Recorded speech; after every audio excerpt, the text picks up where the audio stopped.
¿Qué significa Salam Aleikum? Salam Alaikum, que la paz sea contigo. Este tradicional saludo árabe, hoy bastante conocido en Occidente, tiene su núcleo significativo en el salam inicial, término que denota una paz profunda, una quietud concentrada en sí misma, el silencio de las mezquitas y de los desiertos arábigos. Evoca un universo de atemporalidad, esa atmósfera intemporal tan característica del Islam.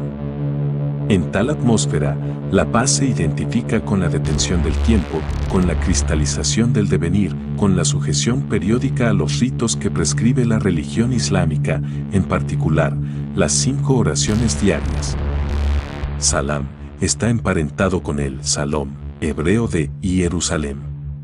Salom, salam.